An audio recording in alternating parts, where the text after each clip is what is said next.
ആ, നിങ്ങൾ ഇടക്കാലത്ത് വലിയൊരു വയൽ പറയുന്ന ഒരാളായിരുന്നു. നിങ്ങളുടെ പേര് ഒരുപാട് വയലിൻ്റെ നോട്ടീസുകളിലൊക്കെ ഇങ്ങനെ കണ്ടിരുന്നു. പിന്നെ അത് പെട്ടെന്ന് അത് നോട്ടീസുകളിൽ നിന്ന് അപ്രത്യക്ഷമായി. അതെന്താ സംഭവം എന്നൊന്ന് വിവരിക്കാൻ പറ്റും? അതിപ്പോ ഞാന് പറഞ്ഞല്ലോ, ഈ ഞാൻ മദ്രാസിലായിരുന്നു, മലബാർ ഹോട്ടലിൽ ഉണ്ടായിരുന്നു എന്നൊക്കെ പറഞ്ഞില്ലേ. ആ സമയത്ത് ഞാൻ നാട്ടിലേക്ക് വരും. ഒരു ആഴ്ചയിൽ ഒരു 2-3 ദിവസമൊക്കെ നാട്ടിലുണ്ടാവും ഞാൻ. അപ്പോൾ ആ സമയത്ത് നമ്മുടെ മഹലിൽ ഈ ആളുകൾ എന്നെ വിളിക്കും. നമ്മളെ ചുറ്റുപുറമുള്ള ആളുകളൊക്കെ നമ്മൾ വിളിക്കും. ഇപ്പോൾ ഈ ആശംസ പ്രസംഗം, അതുപോലെ തന്നെ പുസ്തക പ്രകാശനം, പിന്നെ അനുശോചന യോഗത്തിൽ പ്രസംഗിക്കാൻ, അങ്ങനെ ഈ പ്രസംഗവുമായിട്ട് ബന്ധപ്പെട്ട കാര്യങ്ങൾക്കൊക്കെ എന്നെ വന്ന് വിളിക്കാറുണ്ട്. അപ്പം ഞാൻ അങ്ങനെ ഒരു പ്രാവശ്യം ഇതുപോലെ നാട്ടിലുള്ളപ്പോൾ അന്ന് ഈ മൗലൂദ് യോഗം, അതായത് റബീഉൽ അവ്വലിൻ്റെ ഒരു സമയത്താണ്. ആ സമയത്ത് എന്നോട് ഞങ്ങളുടെ പള്ളി പ്രസിഡന്റ് എന്നോട് പറഞ്ഞു, ഈ പ്രാവശ്യത്തെ റബീഉൽ അവ്വൽ യോഗത്തിൽ നീ ആശംസ പ്രസംഗം പ്രസംഗിക്കണം എന്ന് പറഞ്ഞു. എനിക്കത്ര താല്പര്യം തോന്നിയില്ല. അതിന് താല്പര്യക്കുറവിൻ്റെ കാരണമുണ്ട്.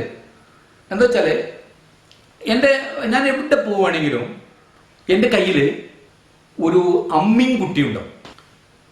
ഈ അമ്മിങ് കുട്ടിയും എൻ്റെ തറവാട് ഭാഗം വെച്ചപ്പോൾ എനിക്ക് കിട്ടിയ വിഹിതമാണ് ഈ അമ്മിങ് കുട്ടി. അതെൻ്റെ ഉമ്മ എനിക്ക് തന്നു. എൻ്റെ ഉമ്മക്ക് ഉമ്മാൻ്റെ ഉമ്മ കൊടുത്തു. ഉമ്മാൻ്റെ ഉമ്മക്ക് അങ്ങനെ അങ്ങനെ അങ്ങനെ പാരമ്പര്യമായിട്ട് ഇങ്ങനെ കിട്ടി വരുന്ന ഒരു സംഭവമാണ്. അപ്പം അതുകൊണ്ട് അത് ഞാൻ എപ്പോഴും ഇങ്ങനെ എൻ്റെ കയ്യിൽ എപ്പോഴും ഉണ്ടാവും. അപ്പോൾ ഞാനിപ്പോൾ ഈ അവസാനം വരുമ്പോൾ, മദ്രാസിൽ നിന്ന് വരുമ്പോൾ, പ്ലേസിൽ വരുമ്പോൾ ഞാൻ ഈ കുട്ടി ഒന്നിങ്ങനെ എടുത്ത്, ഈ അമ്മിക്കുട്ടി ഒന്നിങ്ങനെ എടുത്ത് നോക്കിയതാണ്. അതിൽ അറിയാതെ കയ്യിൽ നിന്ന് അത് താഴെ വീണു.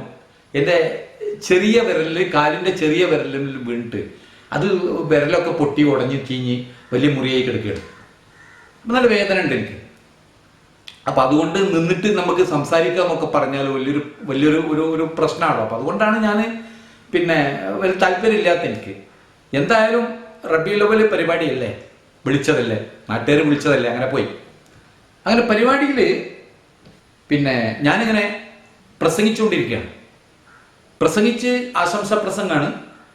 പ്രസംഗിച്ച് ഇങ്ങനെ പിന്നെ കുറേ ആയപ്പോൾ, ഇപ്പം നമ്മൾ ഈ മീറ്റിംഗ്, ഈ രാഷ്ട്രീയക്കാരുടെ പരിപാടി യോഗങ്ങളൊക്കെ നടക്കുമ്പോൾ ചിലപ്പോൾ അടുത്തിരിക്കുന്ന ആൾക്കാർ കാണാം ഈ പ്രസംഗിക്കുന്ന ആളെങ്ങനെ ഇങ്ങനെ ഇങ്ങനെ തോണ്ടും, അങ്ങനെ ഒക്കെ ആക്കും. അത് എന്തിനാണ്? ഈ പ്രസംഗം നിർത്താനാണ്. അപ്പം ഇവൻ നിർത്തിയിട്ട് വേണം ഇവനക്ക് തുടങ്ങാൻ പ്രസംഗം. അതിന് വേണ്ടിയിട്ടുള്ള പരിപാടിയാണ്. അപ്പോൾ അതേപോലെ പിന്നെ നമ്മുടെ ഈ പള്ളി പ്രസിഡന്റ് എൻ്റെ അടുത്ത് ഇരുന്നീൻ്റെ, ഞാൻ നിൽക്കണീൻ്റെ അടുത്ത് ഇരുന്നീൻ്റെ മൂപ്പരാള് ഒരൊറ്റ ചവിട്ട്, അത് ഈ മുറിയുള്ള ആ വിരലിനായി പോയി ആ ചവിട്ട്. എനിക്കാണെങ്കിൽ ഭയങ്കര വേദന എടുത്തിട്ട് കാലല്ലോ എന്ന് പറഞ്ഞ. അപ്പം ഞാൻ ഈ കാലല്ലോ എന്ന് പറഞ്ഞപ്പോൾ ഞാൻ എൻ്റെ വേദന കൊണ്ട് പറഞ്ഞതാണ്. അപ്പോൾ ഞാനിങ്ങനെ നോക്കിയപ്പോൾ നമ്മൾ ആദ്യം ശ്രദ്ധിക്കുന്നുണ്ട്. കാരണം നേരെ മുമ്പിൽ കുറേ ചെറിയ ചെറിയ കുട്ടികളാണ്. അതിൻ്റെ ബാക്കിലും മദ്രസൻ്റെ ഉള്ളിലൊക്കെ കുറേ പെണ്ണുങ്ങളാണുള്ളത്. പിന്നെ സ്റ്റേജിൻ്റെ ഇപ്പുറത്തും അപ്പുറത്തും ബാക്കിലൊക്കെ കുറേ വയസ്സന്മാരാണ്. അപ്പോൾ ഈ ആളുള്ള ആളുകൾ ചെറുപ്പക്കാരൊന്നുമില്ല, പരിപാടിക്കില്ല. അപ്പം ഞാൻ ഈ കാലല്ലോ എന്ന് പറഞ്ഞപ്പോൾ ഇവരെല്ലാവരും കൂടി സുബ്ഹാനഹു തആല ലാ ഇലാഹ ഇല്ലല്ലാഹു എന്ന് പറഞ്ഞു. എനിക്കാണെങ്കിൽ വേദന ആയിട്ട് കണ്ണുന്നൊക്കെ ഇങ്ങനെ വെള്ളം വരാനായിക്കണം. അപ്പം ഞാൻ എൻ്റെ പ്രസംഗത്തിൻ്റെ അഭിപ്രായം, നമ്മളിപ്പോൾ പ്രസംഗിക്കാൻ പോകുമ്പോൾ എങ്ങനെയുണ്ട് പരിപാടിയെന്ന്, എൻ്റെ പരിപാടി എങ്ങനെയുണ്ടെന്ന് നോക്കാൻ വേണ്ടി ഞാൻ എൻ്റെ സുഹൃത്തിനെ കൂടെ കൂട്ടിയിരുന്നു. അവൻ്റെ മുന്നിൽ ഇരിക്കുന്നുണ്ട് അവിടെ. അപ്പോൾ അവനോട് പറഞ്ഞു കരയരുത് കരയരുത് കരയരുത് എന്ന് പറഞ്ഞു. ഇങ്ങനെ കാണിച്ചു തന്നു, കരയാൻ പാടില്ല. പക്ഷേ എനിക്ക് നല്ല വേദന ഉണ്ട്. അങ്ങനെ കുറച്ച് കഴിഞ്ഞപ്പോൾ ഞാൻ പിന്നെയും പ്രസംഗിച്ചുകൊണ്ട് കുറച്ച് കഴിഞ്ഞപ്പോൾ ഈ പണ്ടാറ ഈ പള്ളി പ്രസിഡന്റ് അയാൾ പിന്നെയും ആ വരലെന്നെ പിന്നെയും ചവിട്ടി. അതിൽ പിന്നെ എനിക്ക് വേദന ഇട്ട്. അപ്പം ഞാൻ പിന്നെയും പറഞ്ഞ് കാലല്ലോ എന്ന് പറഞ്ഞു. അപ്പോഴും ആൾക്കാർ സുബ്ഹാനഹു തആല ലാ ഇലാഹ ഇല്ലല്ലാഹു ഇതിങ്ങനെ 2-3 പ്രാവശ്യം ഇങ്ങനെ ആവർത്തിച്ചപ്പോൾ എനിക്കതൊരു ഭയങ്കര ഒരു ഇൻട്രസ്റ്റായി, ഒരു രസമായി. അപ്പോൾ ഞാൻ ഇടയ്ക്കിടയ്ക്ക് കലല്ലോ കലല്ലോ എന്ന് പറയും. ഇപ്പൊ ഇയാള് ചവിട്ടിയില്ലെങ്കിലും ഞാൻ പറയും, കാരണം ചവിട്ടി വേദനയൊക്കെ പിന്നെ പോയി, പിന്നെ ഇത് രസമായി ഇത് പറച്ചില്. അപ്പൊ നമ്മളിത് ഈ കലല്ലോ കലല്ലോ എന്ന് പറയുമ്പോൾ അവര് സുബ്ഹാനഹു തആല ലാ ഇലാഹ ഇല്ലല്ലാഹു എന്ന് പറഞ്ഞിട്ട് കേൾക്കാൻ നമുക്ക് ഭയങ്കര രസം. അപ്പൊ അതോടുകൂടി എന്തായി, ഈ അവിടെ നിന്ന് ഭയങ്കര ഒരു പിന്നെ ആൾക്കാർക്കൊക്കെ ഭയങ്കര സന്തോഷമായി. അങ്ങനെ നല്ല അവിടുന്ന് 3 വയറിന് എനിക്ക് ബുക്കായി, 3 വയറിന് എനിക്ക് ബുക്കിംഗ് ആയി. 3 ബുക്കിംഗ് ഞാൻ ഏറ്റെടുത്തു. പക്ഷെ എനിക്ക് വയറിന് പറയാൻ അറിയില്ല. അപ്പൊ ഞാനിങ്ങനെ ആലോചിച്ചിട്ട് എനിക്കൊരു ഐഡിയ വന്നു. എൻ്റെ ഒരു സുഹൃത്തുണ്ട് കോഴിക്കോട്, സൂഫി റാഫി എന്ന് പറഞ്ഞിട്ടൊരു സുഹൃത്ത്. അയാൾ കണ്ണൂരുള്ള ആളാണ്, പക്ഷെ അയാൾ താമസം കോഴിക്കോടാണ്. അപ്പോൾ അയാളുടെ അടുത്ത് പോയാൽ എന്തിനൊരു പരിഹാരം ഉണ്ടാവും. അപ്പൊ അയാളെ അടുത്ത് പോണ ആളുകളോട് അയാൾ എങ്ങനെ അയാൾ പറയാന്നറിയോ? ഇപ്പൊ ഒരാൾ ചെന്നിട്ട് പറയാണ്, സൂഫി എൻ്റെ മോനെ പിന്നെ പഠിത്തത്തിൽ മോശമാണ്, അവർക്ക് കണക്കും ഇംഗ്ലീഷും ഒക്കെ കുറെ വീക്കാണ്, അപ്പൊ അതുകൊണ്ട് അതിന് എന്തെങ്കിലും ഒരു മാർഗം പറഞ്ഞു തരുമെന്ന് പറയുമ്പോൾ അയാൾ ഈ പല യൂണിവേഴ്സിറ്റികളിലൊക്കെ ആയിട്ട് പഠിച്ച കുറെ സർട്ടിഫിക്കറ്റ്സും കാര്യങ്ങളൊക്കെ ഇങ്ങനെ മേശപ്പുറത്ത് ഇങ്ങനെ ഇട്ടെടുത്തിട്ട് പറയും, ഈ കുറെ സർട്ടിഫിക്കറ്റ് ഒക്കെ ഉണ്ടായിട്ട് എന്ത് പുണ്ണാക്ക് ഉണ്ടാക്കാനാണ്, ഓനോട് പോയിട്ട് ഭേദം പഠിച്ചാൻ പറയുന്നു. അതുപോലെ തന്നെ ഇപ്പോൾ ഒരാൾ ചെന്നിട്ട് അയാളോട് പറയാണ്, എനിക്ക് പിന്നെ ഞാനൊരു സഹ സംവിധായകനാണ്, സിനിമാ സംവിധായകനാണ്, അസിസ്റ്റന്റ് ഡയറക്ടറാണ്, എനിക്ക് ഒരു വലിയ ഡയറക്ടർ ആവണമെന്ന് പോയി പറയുമ്പോൾ ഇയാൾ ഡയറക്റ്റ് ചെയ്ത കുറെ സിനിമന്റെ സീഡി ഇങ്ങനെ എടുത്തിട്ട് ഇങ്ങനെ മേശപ്പുറത്തേക്ക് വലിച്ചെറിഞ്ഞു കൊടുക്കും. എന്ത് ഒലക്കാ ഒക്കെ ഡയറക്റ്റ് ചെയ്തിട്ട് എന്ത് കിട്ടാനാ എന്നൊക്കെ ചോദിച്ചിട്ട് അങ്ങനെ ഒരു സംഭവം, പോയി വേദം പഠിക്കണമെന്ന് പറയും. അപ്പൊ എന്ത് പറഞ്ഞാലും മൂപ്പര് വേദത്തിലെ കൊണ്ടുപോയി നിർത്തുള്ളൂ, എങ്ങനെ പറഞ്ഞാലും മൂപ്പര് വേദത്തിലെ കൊണ്ടുപോയി നിർത്തുള്ളൂ.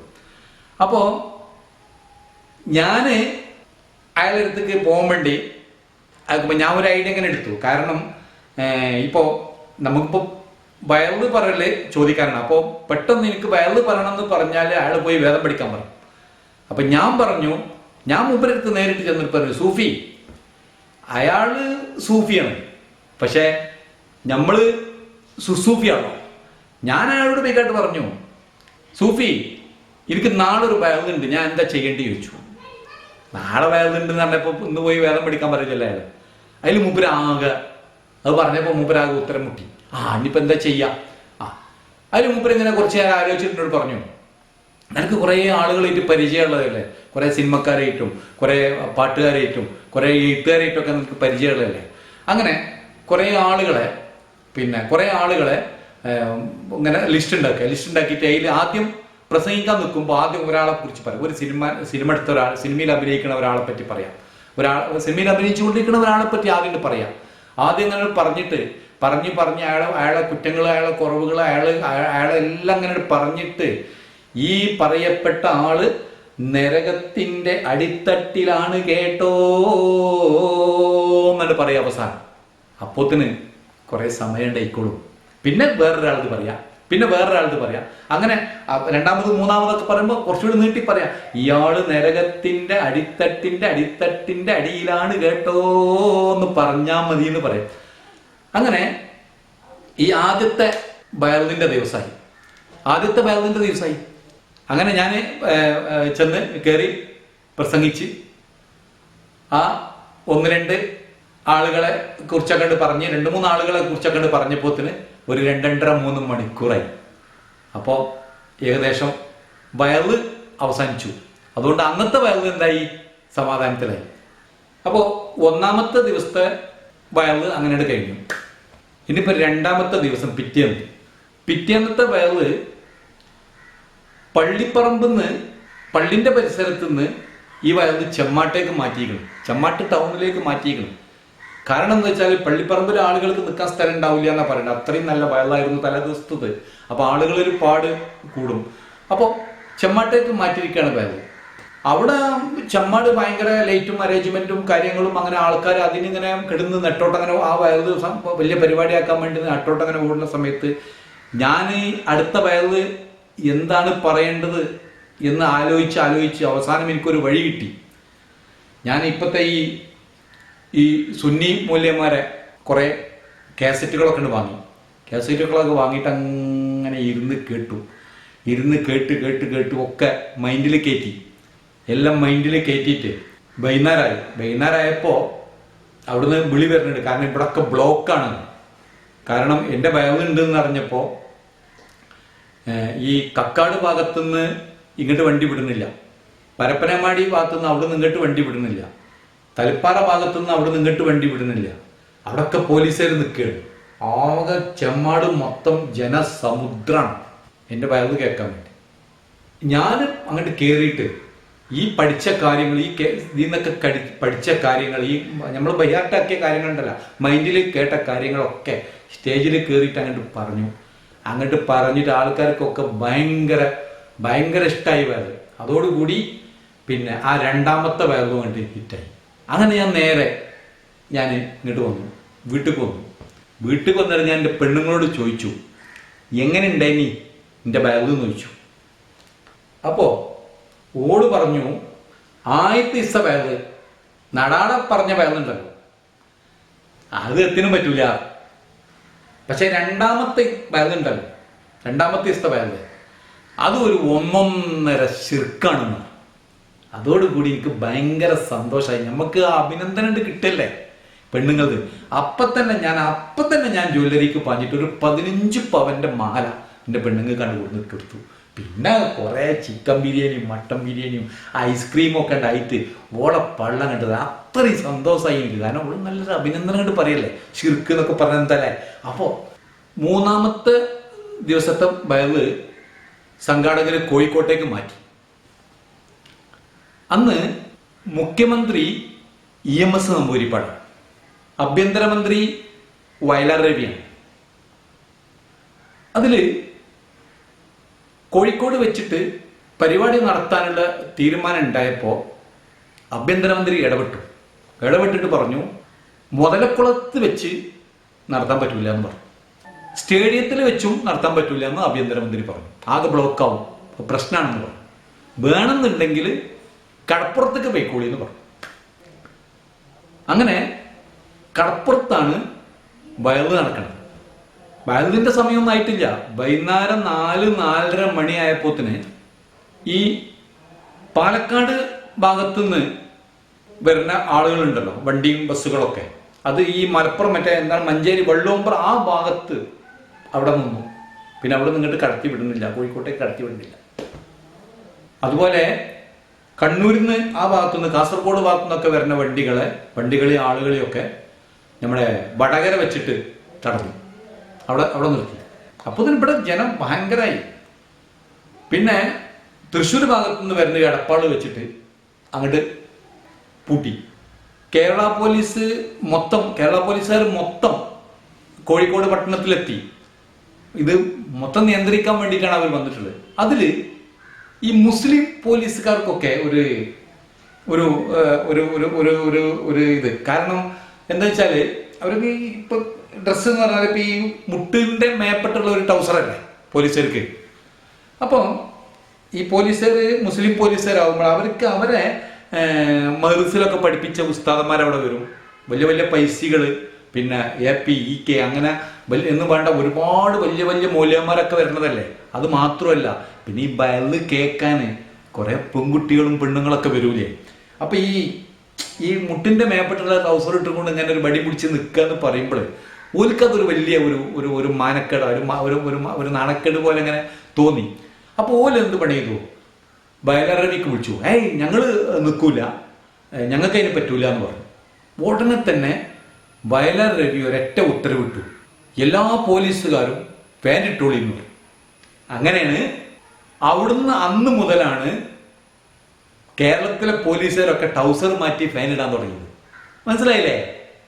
പിന്നെ ഈ പൊന്നാനി ഭാഗത്തുള്ള ആൾക്കാരുണ്ടല്ലോ, പൊന്നാനി ഭാഗത്തുള്ള ആൾക്കാർ വയല് കേൾക്കാൻ വരാൻ പറ്റാതെ കുടുങ്ങിയത്. അപ്പം 5, 5:30, 6 മണി ആകണുള്ളൂ. അപ്പോൾ തന്നെ മൊത്തം ബ്ലോക്ക് ആയിക്കണല്ലേ. ഇവിടെ മൊത്തം ബ്ലോക്കാണ്, ആരും ഇങ്ങോട്ട് വരണ്ട എന്നൊക്കെ പറഞ്ഞിട്ട് ഓരോരുത്തർ വാട്സപ്പിൽ മെസ്സേജ് ഇടാൻ തുടങ്ങി. വാട്സപ്പിൽ ഇങ്ങനെ മെസ്സേജ് ഇട്ടപ്പോൾ അവരതൊക്കെ കേട്ട് അല്ല അവരല്ല അന്ന് അന്ന് ഒരു ഇരുന്നില്ല. അന്നാരും മുഖ്യമന്ത്രി എന്ന് പറഞ്ഞു അന്ന് EMS നമ്പൂതിരിപ്പാട് മുഖ്യമന്ത്രി. ആ അന്ന് വാട്സപ്പിൽ എല്ലാരും മെസ്സേജ് ഇട്ട് ബ്ലോക്ക്. ആ എന്താ വാങ്ങുന്ന വാട്സപ്പ് ഉണ്ടാവില്ലേ? വാട്സപ്പ് അന്ന് ഭിന്നത്തില ഭയങ്കര വാട്സപ്പ് ആ, എന്നാ പറഞ്ഞോ പറഞ്ഞോ ബാക്കി അപ്പൊ പറഞ്ഞോ. അങ്ങനെ എല്ലാവരും മെസ്സേജ് ഇട്ടപ്പോഴാണ് എല്ലാവർക്കും അറിഞ്ഞത് ഇങ്ങോട്ട് വരാൻ പറ്റില്ല. അങ്ങനെ അവരെല്ലൂടി ബോട്ട് എടുത്തിട്ട് പിന്നെ പൊന്നാനിയിലുള്ളവരും മാഹിയിലുള്ളവരൊക്കെ ബോട്ട് എടുത്തിട്ടാണ് കടലിൽ കൂടിയാണ് വന്നത്. അങ്ങനെ അങ്ങോട്ട് പടിഞ്ഞാട്ട് നോക്കിയാൽ ആകെ ഒരു അറബിക്കടൽ ഒന്നായിട്ടൊരു ബോട്ട് കടൽ. ഇങ്ങോട്ട് ഇപ്പുറത്തേക്ക് നോക്കിയാൽ കോഴിക്കോട് ഒന്നായിട്ടൊരു ജനക്കോട്. പ്രസംഗിക്കാനുള്ള സമയമായി. ഞാനിങ്ങനെ വന്ന് സ്റ്റേജിലേക്ക് കയറി ഇങ്ങനെ നോക്കുമ്പോൾ കാര്യപ്പെട്ട വിശിഷ്ട അതിഥികളൊക്കെ ഇങ്ങനെ ഇരിക്കുന്നുണ്ട്. അതിൽ വയലാരവിയുണ്ട്. കാരണം എന്തെങ്കിലും പ്രശ്നങ്ങൾ ഉണ്ടായാൽ പെട്ടെന്ന് ഇടപെടാൻ വേണ്ടിയിട്ടാണ് സംഘടകർ വയലാരവിനെ കൊടുന്ന് അവിടെ ഇരുത്തിയിട്ടുള്ളത്. അങ്ങനെ ഞാൻ വയലു തുടങ്ങി. പ്രിയപ്പെട്ട സഹോദരി സഹോദരന്മാരെ, ഉമ്മ പെങ്ങന്മാരെ, സുഹൃത്തുക്കളെ, നമ്മളെ എല്ലാവരെയും സൃഷ്ടിച്ച പടച്ച തമ്പുരാനുണ്ടല്ലോ. ആ പടച്ച തമ്പുരാൻ, ഈ ലോകം മുഴുവനും പരിപാലിച്ചു കൊണ്ടിരിക്കുന്ന പടച്ച തമ്പുരാൻ, ആ പടച്ച തമ്പുരാൻ ഒരു 1.5 ശിർക്കാണ് കേട്ടോ. ആ പടച്ച തമ്പുരാനെ സ്തുതിക്കുന്നതും ആ പടച്ച തമ്പുരാനു വേണ്ടി നമസ്കരിക്കുന്നതും ആ പടച്ച തമ്പുരാനു വേണ്ടി ദാനധർമ്മങ്ങൾ അനുഷ്ഠിക്കുന്നതും റമദാൻ മാസത്തിലെ നോൻപ് അനുഷ്ഠിക്കുന്നതും ഹജ്ജ് ചെയ്യുന്നതും ശിർക്കുമ്മ ശിർക്കുമ്മ ശിർക്കുമ്മ ശിർക്കാണ്. അല്ല പാപ്പിട്ടിക്കാം. ആ അതിലേ നിങ്ങള് ശിർക്കുമ്മ ശിർക്കുമ്മ ശിർക്കുമ്മ ശിർക്കാണ് അണ്ണ് എന്നുള്ളത് നിങ്ങൾ പറഞ്ഞിട്ടില്ലല്ലോ. അണ്ണെന്ന് എനിക്ക് പറയാൻ പറ്റിയില്ല. അപ്പോത്തിന് ഞാൻ വീണു. ഏറെന്ന് പറഞ്ഞാല് എമ്മാതിരി ഏറാണെന്നറിയാം. കടപ്പുറത്തായതുകൊണ്ട് കല്ലൊന്നും കിട്ടൂലല്ലോ. അവരാദ്യം എറിഞ്ഞത് ചെരുപ്പുകൊണ്ടാണ്. ഒരാളെ കാൽമേൽ 2 ചെരുപ്പല്ലേ ഉണ്ടാവുള്ളൂ. ആ ചെരുപ്പ് മുഴുവനും കഴിഞ്ഞതിന് ശേഷം പിന്നെ ഏറ് മൊബൈലുകൊണ്ടായി. മൊബൈൽ എന്ന് പറഞ്ഞാൽ ഒരാളെടുത്ത് 4ഉം 5ഉം മൊബൈലൊക്കെയാണ്. അത് മുഴുവനും എന്റെ മേത്തേക്കിട്ട് വരല് തുടങ്ങി. ഓരോന്ന് അല്ല അന്നാരെ ഭരിക്കുന്നത് മുഖ്യമന്ത്രി ആരാണ്? EMS നമ്പൂതിരിപ്പാട് ഭരിക്കുന്നത് EMS നമ്പൂതിരിപ്പാട്. എല്ലാവരുടെ കയ്യിലും 4-5 മൊബൈൽ. ആ അതെന്താ എല്ലാവരുടെ കയ്യിലും 4-5 മൊബൈൽ ഉണ്ടാവില്ല EMS ഭരിക്കുമ്പോ? കുഴപ്പമില്ല പറഞ്ഞോ. ആ അങ്ങനെ അങ്ങനെ കയ്യിൽ കിട്ടിയ സാധനങ്ങൾ അവരെടുത്ത് ഉള്ളത് കൊണ്ടൊക്കെ അവരെറിഞ്ഞു. പിന്നെ ഞാൻ കണ്ണു തുറന്ന് നോക്കുമ്പോ ഇപ്പൊ എല്ലാരും കണ്ണു തുറക്കുമ്പോ എന്താ കാണാ? ഫാൻ ഇങ്ങനെ കറങ്ങണതാണ് അല്ലെ. ഞാൻ കണ്ണു തുറന്നു നോക്കുമ്പോ ഒരു പോന്നൊരു സാധനം ഇങ്ങനെ വലുതാകണ് ചുരുങ്ങണേ, വലുതാകണ് ചുരുങ്ങണേ, വലുതാകണ് ചുരുങ്ങണേ. അങ്ങനെ ഞാൻ ഒരു 10-15 ദിവസം കഴിഞ്ഞിട്ട് ഞാൻ എന്റെ വീട്ടിലേക്ക് പോന്നു. വീട്ടിലെത്തി നിങ്ങൾ ഭാര്യനെ കണ്ടോ? ഭാര്യനെ കണ്ടു. അതിനെന്താ, ഭാര്യനെ കണ്ടു. ഭാര്യ പിന്നെ ഒരു നല്ലൊരു മക്കനെ കിട്ടും. ഒരു മുജാഹിദേരിയാണ്, നല്ല ഭാര്യയാണ്. പിന്നെ എന്താ എന്താ കണ്ണിനെന്താ കുഴപ്പം? അപ്പൊ പാപ്പിട്ടിക്കാം. നിങ്ങളെ ഭാര്യയല്ലേ പറഞ്ഞത് നിങ്ങളുടെ വയലൊരു 1.5 ശിർക്കാണ്. യഥാർത്ഥത്തിൽ ഈ ശിർക്ക് എന്ന് പറഞ്ഞ വാക്കിന്റെ അർത്ഥം എന്താ? ശിർക്ക് എന്ന് പറഞ്ഞാല് മഹാസംഭവം അല്ലേ? ആണോ? മഹാസംഭവം. അപ്പൊ പിന്നെ നിങ്ങളെ നാട്ടിൽ എന്തിനാ എറിഞ്ഞത്? എനിക്കറിയില്ല. നിങ്ങൾക്ക് പിരാന്താണെന്ന്.